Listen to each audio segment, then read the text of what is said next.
దేవుని నామానికి మహిమ కలుగును గాక. ఈ అవకాశం ఇచ్చిన మన ఆత్మీయ తండ్రి గారికి, ఆత్మీయ తల్లి గారికి హృదయపూర్వకంగా వందనాలు. కూడి వచ్చిన మీ అందరికీ నా హృదయపూర్వకంగా వందనాలు. త్వరగా బైబిల్ గ్రంథం తెరిచినట్లయితే ఈ రోజున వాగ్దానం చూద్దాం. హృదయపూర్వకంగా ప్రతి ఒక్కరు బైబిల్ గ్రంథం ఓపెన్ చేద్దామని. పరిశుద్ధ గ్రంథం మత్తయి సువార్త 8వ అధ్యాయము 1వ వచనం. ప్రతి ఒక్కరం పరిశుద్ధ గ్రంథం ఓపెన్ చేద్దామండి. మత్తయి సువార్త 8వ అధ్యాయం 1వ వచనం. ఆయన ఆ కొండ మీద నుండి దిగి వచ్చినప్పుడు బహుజన సమూహములు ఆయనను వెంబడించెను. చాలా ఎక్కడి వరకు అక్కడ కళ్ళు మూసుకున్నట్లయితే చిన్న ప్రార్థన చేసుకుందాం. మహాపరిశుద్రమైన ప్రేమిగల తండ్రి, ఇటు వాగ్దానం ద్వారా కూడి వచ్చిన బిడ్డలతో నిలబడి నాతో మైక్ సందర్ విన్న ప్రతి ఒక్కరితో, లైవ్ లో చూస్తున్న ప్రతి ఒక్కరితో మీరే సూటిగా తేటగా మాట్లాడమనుకోవచ్చు. ఏసు అతి పరిశుద్ధులను ప్రార్థించి అడిగి వేడుకొంచున్నాం మా పరమ తండ్రి, ఆమేన్. మరొక్కసారి చదువుకుందామండి. ఆయన కొండ మీద నుండి దిగి వచ్చినప్పుడు బహుజన సమూహములు ఆయనను వెంబడించెను. చాలమ్మా, ఇది మత్తయి సువార్త 5, 6, 7 అధ్యాయాలు కొండమైన ప్రసంగం అంటారు. ఏంటంటే కొండమైన ప్రసంగం. మొత్తం అధ్యాయంలో ఎన్ని వచనాలు ఉన్నాయి? 111 వచనాలు దేవుడు కొండ మీద మాట్లాడింది అక్కడ లిఖితము చేశారనమాట.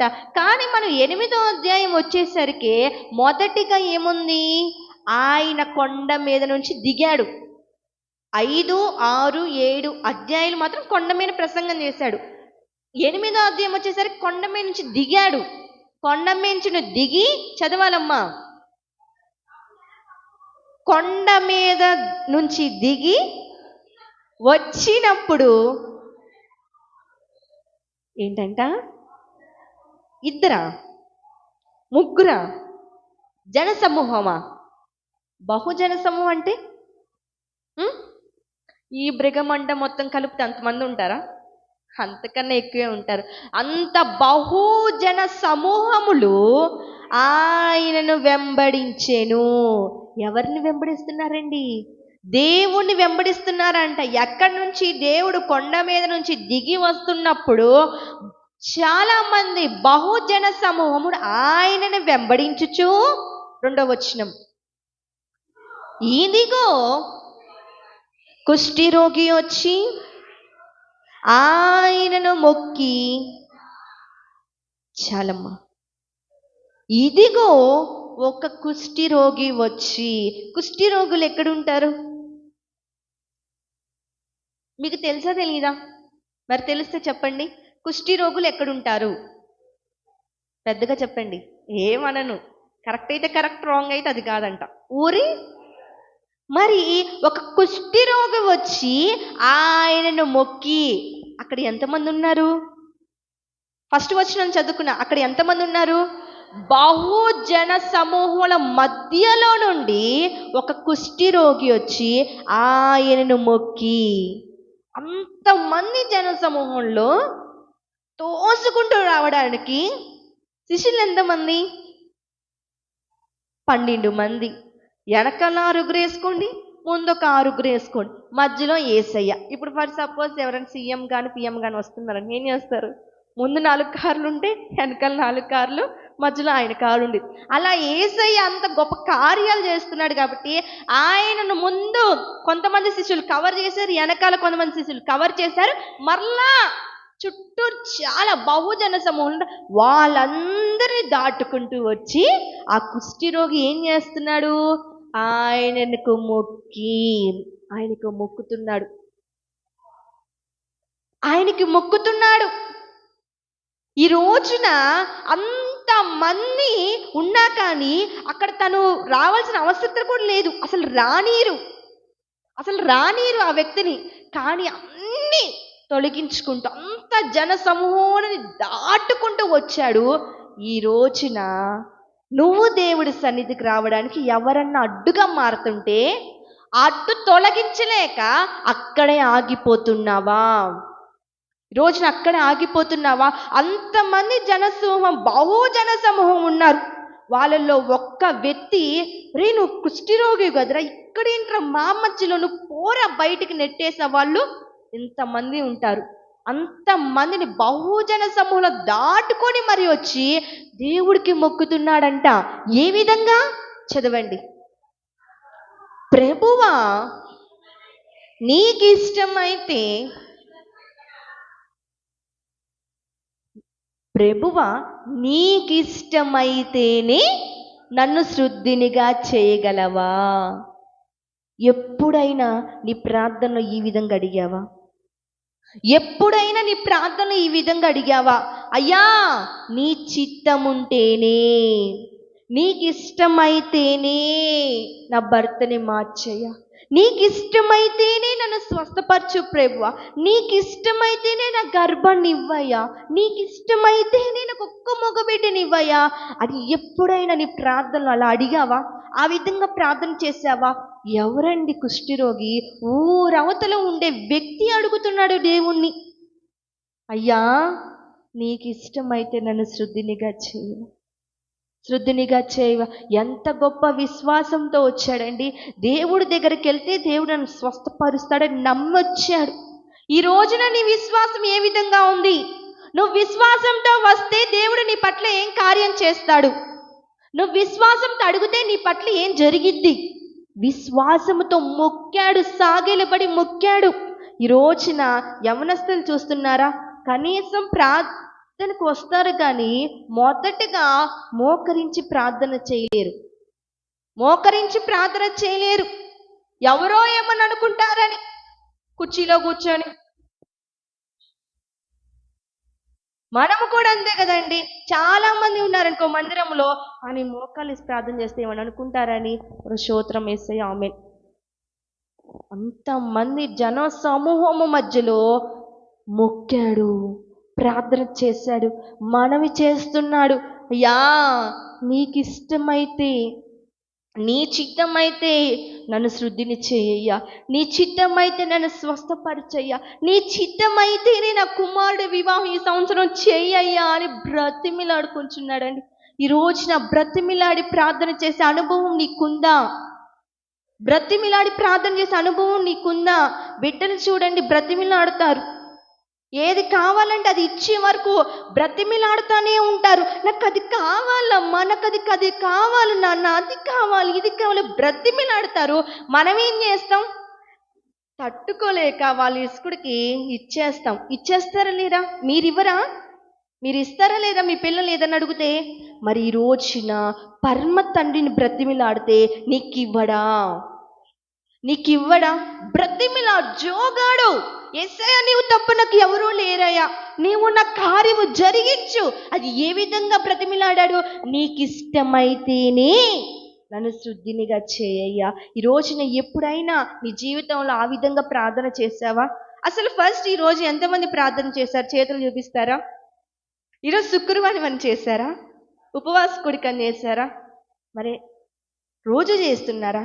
మరి నీ ప్రార్థనలో ఏ రోజైనా ఈ యొక్క పర్టిక్యులర్ వర్డ్ ఉందా? నీకు ఇష్టమైతేనే నా కార్యం వచ్చి, నీకు ఇష్టమైతేనే నా భర్తని మార్చయ్యా. నేను ఎన్ని రోజుల నుంచి అడుగుతున్నా కానీ మారట్లేదంటే నువ్వు ఈ రోజు నా విధంగా ప్రార్థన చేయలేదేమో జ్ఞాపకం చేసుకో. నీకు ఇష్టమైతేనే నన్ను శుద్ధిని చేయయ్యా అని బ్రతిమిలాడాడు. మరి దేవుడు ఏం చేశాడు? దేవుడు ఏం చేశాడు? ఆ కుష్టి రోగిని చూసి ఏంటి ఇంతమంది జన సమూహంలో మధ్యలో వచ్చి నిలబడ్డావు పో అని విసుక్కున్నాడా? చీదరించుకున్నాడా? మరి ఏం చేశాడు దేవుడు? చూస్తారా? చూడండి 3వ వచనం. అందుకైన చెయ్యి చాపి వాణ్ణి ముట్టి నాకు ఇష్టమే. చాలమ్మా. ఆయన ఏం చేశాడు? ఆయన ఏం చేశాడు? ప్రతి ఒక్కరు చెప్పండి, ఆయన ఏం చేశాడు? చెయ్యి చాపాడు. ఎందుకు చెయ్యి చాపాడు? ఎందుకు చెయ్యి చాపాడు? అతన్ని ముట్టడానికి. ఎవరైనా కుష్ఠిరోగులు ముడతారా? ఎవరైనా ముడతారా? మనం కర్ర పెట్టి కొట్టిన ఆ కర్రని శుభ్రం చేసుకుంటాం, లేకపోతే కొంతమంది ఇంకో కర్రలు ఉంటే పడేస్తారు ఆ కర్రను కూడా. అంత పర్టికులర్గా మనం ఉంటాం పవిత్రంగా, కుష్ఠరోగిని చేదరించుకుంటా. మరి ఆయన పవిత్రమైన చేతితో చెయ్యి చాపాడంట. ఎవరిని ముట్టడానికి? కుష్టి రోగుని బాగు చేయడానికి చెయ్యి చాపాడు. ఈ రోజున ఆయన నీ కోసం చెయ్యి చాపాడు. ఆయన నీ కోసం చెయ్యి చాపాడు నిన్ను స్వస్థపరచడానికి. ఆయన నీ కోసం చెయ్యి చాపాడు నీ గర్భం తెరవడానికి. ఆయన నీ కోసం చెయ్యి చాపాడు నీ కుటుంబాన్ని కట్టడానికి సహోదరి. ఆయన నీ కోసమే చెయ్యి చాపాడు సహోదరుడా, నీ జాబ్ ఉన్నతంగా నిలబెట్టడానికి. ఈరోజు నీ కోసమే చెయ్యి చాపాడు. మరి ఈ రోజున చెయ్యి చాపిన వెంటనే ఏం జరిగింది చూడండి. నీవు శుద్ధుని కమ్మని నోడుతో చెప్పగానే తక్షణమే వాని కుష్ఠరోగ శుద్ధి ఆయన. చాలమ్మా, తక్షణమే అంటే ఏంటి? కాదు, వెంటనే అదొక పొరపాటు. వెంటనే, ఆ క్షణమే, ఒక మినిట్ కూడా కాదు, క్షణమే, ఒక సెకండ్లోనే స్వస్థత పొందుకున్నాడు. ఆ సెకండ్లోనే స్వస్థత పొందుకున్నాడు. ఆ సెకండ్లో నీ కార్యం చేయలేడా? మరి నిన్ను స్వస్థపరచలేడా? ఒక్క సెకండ్ చాలండి, ఒక్క క్షణము చాలా ఆయనకి ఇట్లా మార్చడానికి. మరి ఈ రోజున మార్పు ఎందుకు కలగట్లేదంటే, నువ్వు ఇంత విశ్వాసంతో ప్రార్థన చేసినా ఎందుకు నీకు జవాబు రావట్లేదంటే, నువ్వు ఏ విధంగా ప్రార్థన చేస్తున్నావు, ఏ విధంగా ప్రార్థన చేస్తున్నావు. ఈ రోజున ఈ పర్టికులర్ అంశం ఎందుకు తీసుకొచ్చానంటే, పరిశుద్ధాత్మ దేవుడు ప్రార్థన చేస్తున్నప్పుడు ఈ అధ్యాయం చూపించాడు. ఏ విధంగా? మా ప్రియబిడ్డలందరూ విశ్వాసంతోనే ప్రార్థన చేస్తున్నారయ్యా, విశ్వాసంతోనే అడుగుతున్నారు, కానీ ఎందుకు జవాబు రావట్లేదు?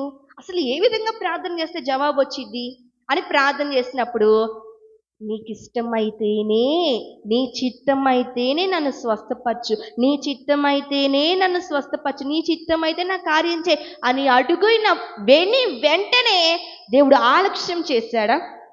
టైం తీసుకున్నాడా? టైం తీసుకున్నాడు స్వస్థపరచు. ఇప్పుడైతే హాస్పిటల్కి వెళ్ళి మనం ఏం చేస్తాం? ఉన్న డబ్బులన్నీ పెడతాం, నా భర్తను స్వస్థపరచు, నా కుమారుని స్వస్థపరచు, కాపాడయ్యా, నా భర్తను బ్రతికిచ్చాయని. వాళ్ళు ఏం చేస్తారు? వైద్యం చేస్తారు, ఒక గంట సేపు, ఒక అరగంట. కానీ ఈయన ఏం చేస్తాడు? జస్ట్ అవన్నీ మెడికల్ క్యాంప్ అన్ని తీసుకొచ్చి అట్లా ఇట్లా ఇట్లా క్లీన్ చేయలేదండి. ఒక్క చెయ్యి చాపి ముట్టాడు, ఆ తక్షణమే తన స్వస్థత పొందుకున్నాడు. ఈ రోజున తక్షణమే నీ కార్యం జరగాలంటే నువ్వు ఈ విధంగా ప్రార్థన చేయి, ఈ విధంగా ప్రార్థించు. నీ చిత్తమైతేనే ప్రభువా, నీకు ఇష్టమైతేనే నాయనా అని బ్రతిమిలాడాడండి కుష్ఠిరోగి. వెంటనే స్వస్థత పొందుకున్నాడు. మరి ఈ రోజున నువ్వు ఎంత ప్రార్థన చేసినా, ఎన్ని గంటలు ప్రార్థన చేసినా, ఎన్ని సంవత్సరాల నుంచి ప్రార్థన పరుల్లో ఎదుగుతున్నా నీ పట్ల ఎందుకు కార్యము జరగట్లేదంటే, నీ ప్రార్థన ఏ విధముగా ఉంది, నీ విశ్వాసం ఏ విధంగా ఉంది? ఈ రోజున ప్రార్థించు. అందరం ప్రార్థన పరులమే, కానీ ఎందుకు జవాబు రావట్లేదు? ఈ విధంగా ప్రార్థించి చూడు, తక్షణమే తన స్వస్థత పొందుకున్నాడు. తక్షణమే నీ కుమారుడి వివాహం జరిగితే నమ్మి ప్రార్థించు. ఏ విధంగా? నీకు ఇష్టమైతేనే నాయనా, నీకు ఇష్టమైతేనే ప్రభువా. బ్రతిమిలాడాడండి. ఈ రోజున బిడ్డలు బ్రతిమిలాడితే మనం కరిగిపోయి తల్లిదండ్రులకు ఏది అడిగితే అది ఇచ్చేస్తున్నాం. మరి ఈ రోజున పరమ తండ్రి మనందరినీ కొన్నాడు, మనందరినీ తన అరచేతిలో చేర్చుకున్నాడు. ఆయనని బ్రతిమిలాడితే ఐసు వంటి మనసు అంటే ఆయనది. నీకు తెలుసా? మన దేవుడి రాతి హృదయం కాదమ్మా. ఐస్ ఎలా కరిగిపోయిందో లేదా, సెకండ్లోనే కరిగిపోయింది. అలాంటి హృదయం మన యేసయ్యది. బ్రతిమిలాడితే నీ పట్ల కార్యం చేయడా? ఆ విధంగా నీకు ఇష్టమైతేనే. ఈ రోజున మా డాడీని నీకు ఇష్టమైతేనే నాకు డ్రెస్ తే అన్నాను అనుకో, ఏం చేస్తాడు? ఒకటి కాదు, 2 తెస్తాడు మా డాడీ. నాకు తెలియదు, నాకు ఒక డ్రెస్ కావాలంటే ఒకటే తెస్తాడు. నీకు ఇష్టమైతేనే అంటే 2 తెస్తాడు బోనస్గా. మరి ఈ రోజున పరమ తండ్రిని నీకు ఇష్టమైతేనే నాయనా అని బ్రతిమిలాడు. తక్షణమే తన స్వస్థత పొందుకున్నాడు. మరి ఈ రోజున నువ్వు తక్షణమే నీ కార్యం జవాబు వచ్చింది. ప్రార్థన చేస్తావా? 4వ మాట చూడండి ఒకసారి. అప్పుడు యేసు, ఎవరితో ఏమీయో చెప్పకు సుమి, కానీ నీవు వెళ్ళి వారికి సాక్షార్థమై నీ దేహమును యాజకునికి కనుపరచునని మోషే నియమించిన కానుక సమర్పించమని వారితో చెప్పెను. తను ఏం పొందుకున్నాడు? స్వస్థత పొందుకున్నాడు. దేవునికి కృతజ్ఞతగా సాక్షార్థమై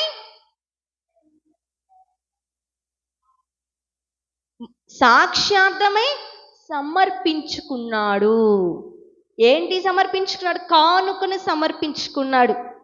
ఒక కానుకే పక్కన పెట్టండి. ఒకసారి కీర్తనల గ్రంథం చూడండి, 50వ అధ్యాయం 23వ వచనంలో అక్కడేముందో చూడండి. తను సమర్పించుకున్నాడు. మరి దావీదు ఏం చెప్తున్నాడు అక్కడ? కీర్తనల గ్రంథము 50వ అధ్యాయం 23వ వచనం, 478వ పేజీ. శృతి యాగము అర్పించువాడు నన్ను మహిమపరచుచున్నాడు, నేను వానికి దేవుని రక్షణ కనుపర్చినట్లు వాడు మార్గం సిద్ధపరచుకొనేను. శృతి యాగం అర్పించుచున్నాడు. ఏం సమర్పించుకున్నాడు అక్కడ? దేవుని శృతిస్తున్నాడు. ఏ విధంగా? నా పట్ల ఇంత కార్యం చేసావయ్యా, కనీసం నన్ను ఊర్లోకి వచ్చి నన్ను బాగుపరచుకోవడానికి హాస్పిటల్లో చూపించుకున్నా కానీ ఊర్లోకి రానిలా. నువ్వు ఎవరు యేసయ్యా, నన్ను అట్లా ఉంటేనే కానీ స్వస్థపరచని కృతజ్ఞత కలిగి దేవుడికి సమర్పించుకొని శృతిస్తున్నాడు. అదొక అర్పణ, సమర్పణ. ఈ రోజున నువ్వు ఎప్పుడైనా ఆ విధంగా సమర్పించుకున్నావా? ఎప్పుడైనా ఆ విధంగా దేవుని శృతించావా? దేవుడు నీ చేసిన మేలులు బట్టి మరింతగా మరీ శృతించే అనుభవం నీకుందా? ఈరోజు ఎప్పుడైనా శృతించగలగాలి. ఎందుకు శృతించాలి చూద్దామా? చూడండి, రోమపత్రిక 10వ అధ్యాయము 9, 10 వచనాలు. ఆయన ఎందుకు శృతించాడు మరి? రోమా 10, 9, 10.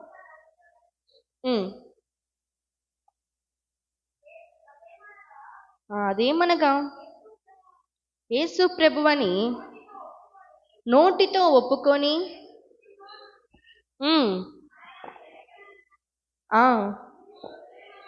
నీవు హృదయమందు విశ్వసించిన ఎడల నీవు రక్షింపబడుదువు.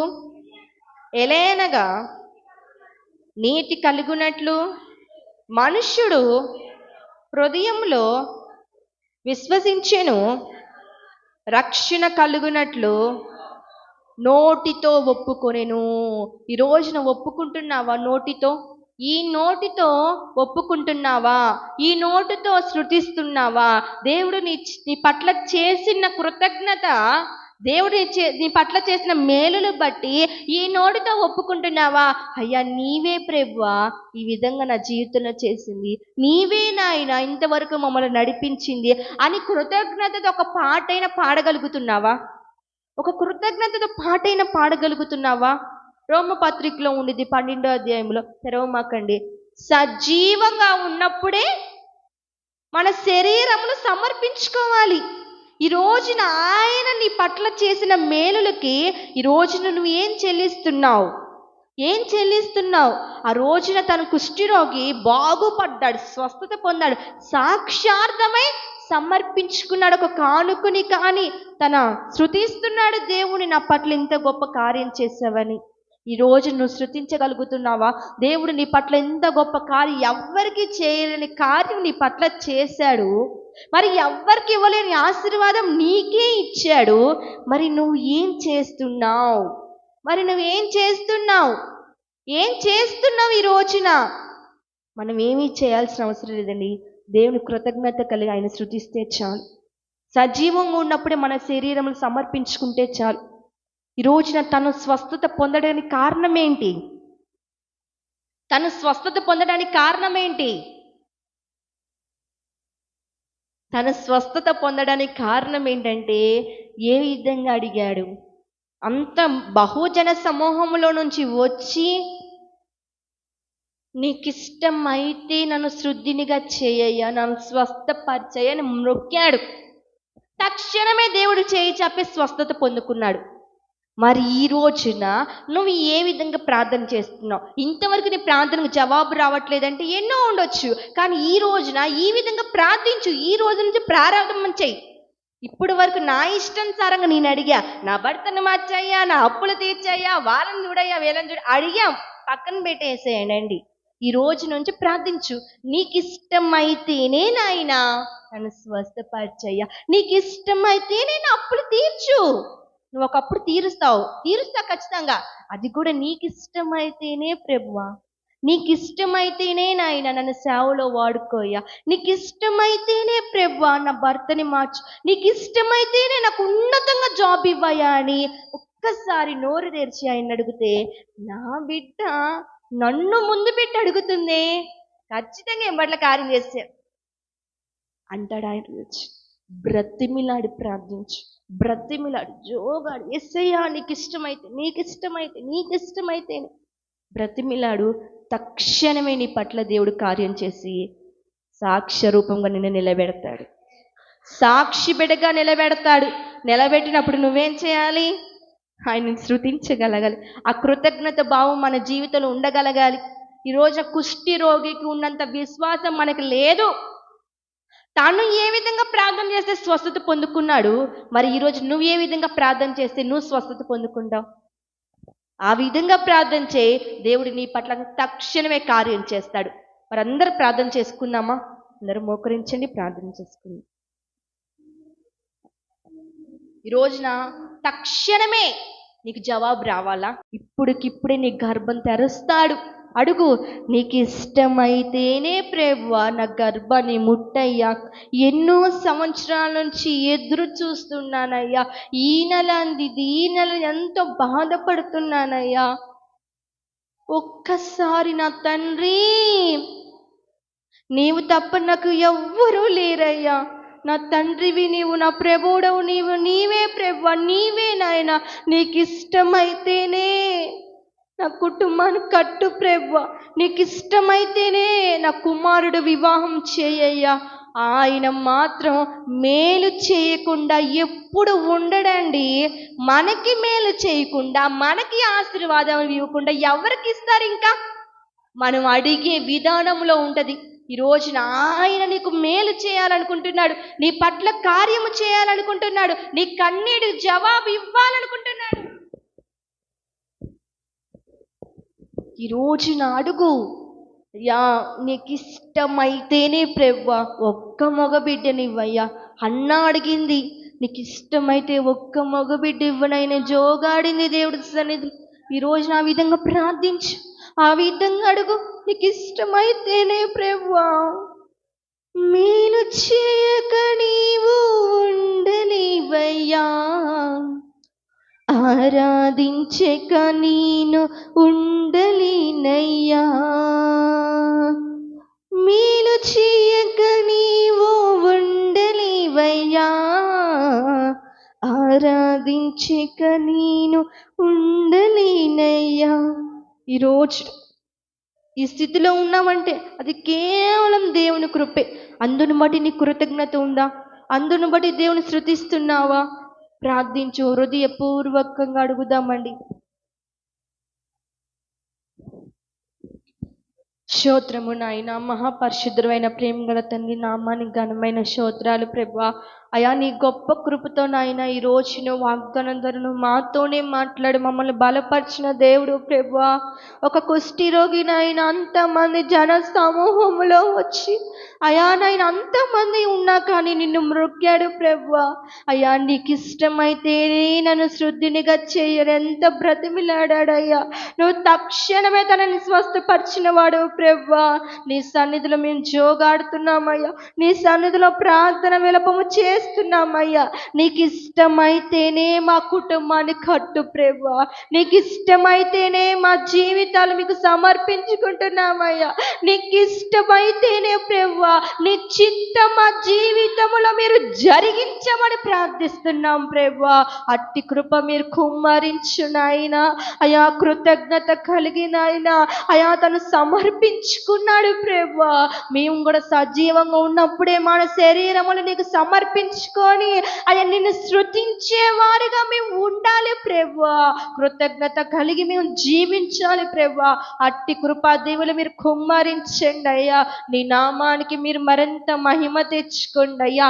మహిమ ఘనత ప్రభావములు మీరు మాత్రమే పొందురని నజరేతుని యేసుక్రీస్తు నామమున పేట ప్రార్థించి అడిగి వేడుకుంటున్నాం మా పరమ తండ్రి, ఆమేన్. అందరికీ వందనాలండి.